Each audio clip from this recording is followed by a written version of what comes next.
शुरुआत वो सर कौन सा देश कर रहा था? सार्क का शुरुआत मतलब क्या कहना चाहते हैं? मतलब सार्क के इस्टेब्लिशमेंट में इंडिया का बहुत बड़ा रोल है। हाँ वो तो है। ठीक ठीक। और उस समय उसमें भी इंडिया में सार्क बना कब? 1985 में। उस समय प्रधानमंत्री कौन होंगे? राजीव गांधी। राजीव गांधी।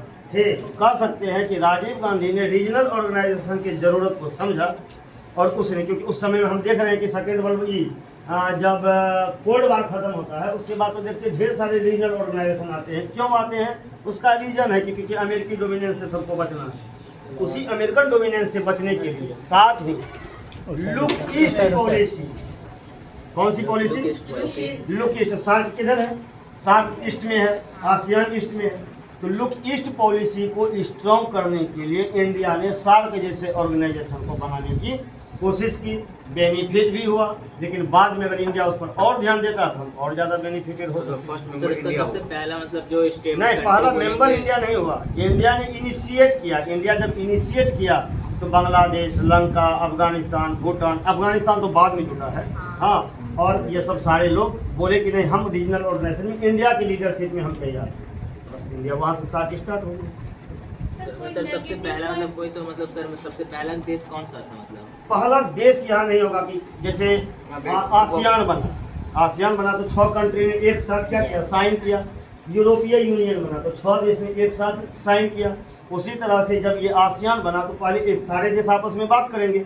7 देश बात किया, 7 देश में एग्री हो गया कि हम लोग ऑर्गेनाइजेशन बनाएंगे। तो पहला कॉन्फ्रेंस जाके ढाका में। सर इसका नेगेटिव क्या हो सकता है? साल में कुछ नेगेटिव होगा? रीजनल ऑर्गेनाइजेशन का पॉजिटिव भी है, हाँ, निगेटिव भी है। जैसे कि जो छोटे छोटे देश हैं, ठीक, उनका हो सकता है एक्सप्लॉयटेशन हो जाए। इंडिया उसके अकॉर्डिंग बड़ी कंट्री है। इसको लेके लगता है नेपाल, भूटान, इस सबको लगता है कि इंडिया हमारा एक्सप्लॉयट करेगा। तो हमारे लिए कोई निगेटिव पॉइंट नहीं है, लेकिन जो हमसे छोटे देश हैं उन्हें यह लगता है। वो क्यों लगता है? उसका रीजन है। पहला रीजन है हमारा टेम्पू मीडिया, जिसे गोदी मीडिया कहा जाता है। हाँ, वो भर दिन बैठ के क्या करता है? छोटे छोटे देशों का मजाक उड़ाता है। इससे उन छोटे देशों में इनसिक्योरिटी का फीलिंग आता है कि अगर हम इंडिया के साथ में जाएंगे, हो सकता है कल के डेट में इंडिया हमें अपना कॉलोनी बना दे। ठीक है, ऊपर से तो न्यूक्लियर पावर भी हो, हाँ, तीसरी बड़ी और इकोनॉमी हो, तो क्यों? और इससे इसका मतलब है कि आपको माइंड होना चाहिए। लेकिन यहाँ के लोग, पीपल और हमारे जो मीडिया है वो इस तरह से न्यूज़ को फैलाते हैं कि जो कि यह बात हम लोग फॉरेन पॉलिसी में पढ़ेंगे कि कैसे पब्लिक इंटरेस्ट, नेशनल मीडिया, ये हमारे फॉरेन पॉलिसी को डिसाइड करता है। हमारे इसमें अगर सार्क को दूसरे देश डर की नज़र से भारत को देख रहे हैं तो कहीं न कहीं इसमें हमारा पब्लिक जो है वो भी दोषी है और हमारा नेशनल मीडिया वो भी दोषी है। ठीक, जैसे पाकिस्तान की बात करते किस तरह से गंदा न्यूज़ फैलाया जाता है, श्रीलंका की बात, बांग्लादेश की बात, इस तरह से नेशनल मीडिया में जब गंदी बात फैलाई जाएगी तो वो न्यूज़ तो वो लोग भी देखेगा। उसे तो लगेगा कि जिस भारत के साथ हम जुड़ना चाहते हैं वो भारत हमारे लिए बेहतर नहीं सोच रहा है।